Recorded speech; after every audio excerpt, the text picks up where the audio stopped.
la résurrection de Lazare. Bonjour, ici Marlène Leblanc.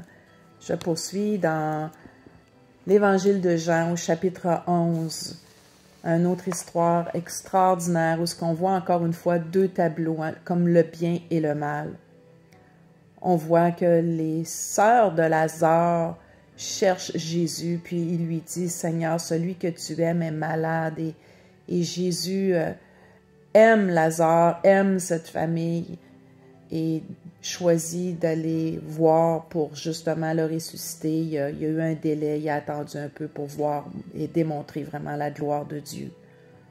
Et on voit que Jésus dit, « Lazare sort. » Il y a beaucoup de choses, mais ce que je retiens, c'est qu'à un endroit, ça dit, car le côté négatif, encore une fois, la religiosité. La religiosité est jamais loin, frères et sœurs. Lorsqu'on fait des signes, des prodiges, des miracles, l'esprit de religiosité, qui est un esprit très jaloux, qui veut se lever contre tout ce que l'esprit fait, veut détruire les choses de l'esprit. Et ici, ça dit, les principaux sacrificateurs, les pharisiens, s'assemblèrent dans le Cédrin et dirent, « Que ferons-nous, car cet homme fait beaucoup de miracles, et si nous le laissons faire, tous croiront en lui. » Et il y a cette jalousie-là qui plane.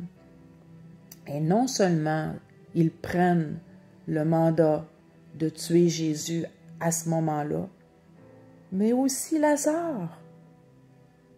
Alors non seulement on veut étouffer ce que Jésus fait, mais on veut étouffer ceux qui œuvrent ou qui ont reçu de ce que Jésus a fait pour venir voler, détruire, égorger, perdre et ralentir le royaume de Dieu.